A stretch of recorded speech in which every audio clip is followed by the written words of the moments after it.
Ma'am, dito lang po. Dito. Mabablakan yung checking namin eh. Dito kami. Ma'am, mabablakan yung checking namin eh. Balik sa NBI ang mga 18 marites kasama si DDS Attorney Levito Baligod. Pero heto na naman si Baligod na lantaran kung magsinungaling at nagtangkapang i-gaslight ang media at vloggers. Clarify ko lang, no, last 12 March, no, yung sinasabi ni Director Matibag na hindi raw namin pinayagan ang one-on-one o pagtatanong, hindi totoo yun. Hindi raw totoo ang mga pahayag ni NBI Director Melvin Matibag na hindi sila pumayag sa one-on-one interview with the NBI investigators. Anong naging ending no? Natuloy ba o hindi natuloy? Well, kung pansinin niyo po yung statement nilang dalawa after nung patawag namin sila, magkaiba eh. Yung isa po sinasabi, pumayag kami na isa-isa silang imbestigahan kahit na hindi dapat. Yung isa naman na suspicious yung pag isa-isa mo silang inimbita. Doon pa lang po may inconsistencies na. Pero sa totoo po, nangyari kahapon, yung pong kay Mike Defensor tsaka doon sa asawa niya, nag-invoke sila ng right to silence. Yun naman po kay Atty. Baligod, nung ginigit na hindi pwedeng imbestigahan na isa-isa yung 18, tapos nung nangyari, hindi raw sila handa dahil ang handa lang sila ay ipaalam yung kanilang personal circumstances na sila yung mga Marines, dito nakatira, may asawa, yung edad, ganun lang po. Malinaw naman sa mga pagtatalak ni DDS Attorney na Paldong-Paldo Ferdinand Topacio nang umangal siya sa ganong setup. Gulat ako. Kasi kami naman nag-cooperate. Diba sabi ko, out of respect to the institution, may sampida, pumunta kami. Ang gusto po nilang gawin, ibukod ng isa-isa sa kanya-kanyang mga kwarto ang bawat isang subject ng sampina at tanungin. Hindi po pwede yun. Now we are trying to get statements na maaaring self-incriminatory. Maaari kasi I insist, wala kami tinatago.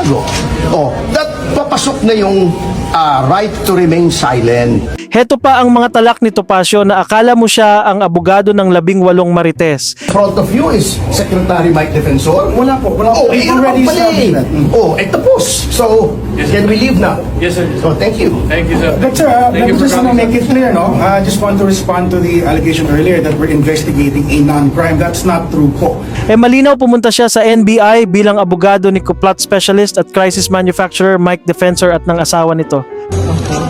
Halos 3 oras na yung tanungan nila. Yung sinasabi ni Atty. Topacio applied only to his own client. Pero ang matindi, si Baligod mismo ang nagsabi na nandun lang si Topacio para sa kanyang client na si Defensor at hindi para sa 18 marites. Si dating Congressman Mike Defensor na tinanggihan nila yung isa-isa. Pero yung sa 18 Marines, pumayag ako kasi wala naman tayong itatago. So kung nag-give way o sumurrender ang mga NBI investigators sa mga pagtatalak at pagbibida-bida ni Topacio despite not being the lawyer of those personalities, ibig sabihin na isahan sila ni Topacio at mga DDS that time. And this is not the time to be weak kung ganyan.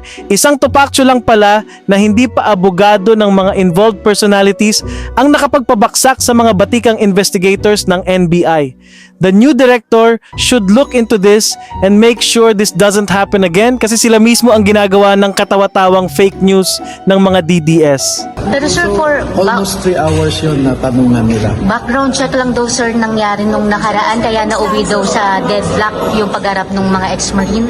Pero sa huli, ang pagsisinungaling at gaslighting ni Baligod ay bumagsak na parang house of cards ng pinabulaanan ng media ang mga sinabi niya. Hindi, ang question ko kasi yung subpoena. Maliwanag kasi sa subpoena yung delegated authority ng ombudsman sa NBI. So, kumbaga ang ombudsman inutusan ang NBI na mag-conduct ng identity verification. So, yun lang ang authority ng NBI. So, sabi ko, noong sinabi ng lead investigator na pati yung laman ng affidavit ay tatanungin nila. So sabi ko, sandali lang, mukhang lalampas kayo doon sa ibinigay sa inyo na authority, yung delegated authority. Parang inutusan kang bumili ng suka nag-grocery ka na.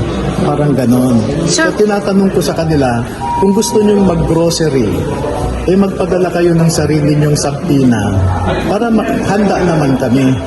Pero, eventually, sabi ko, okay lang, magtanong kayo. Kaya yun ang nangyari. Halos 3 oras kami. Sir, ngayon magsasubmit kayo ng individual affidavit.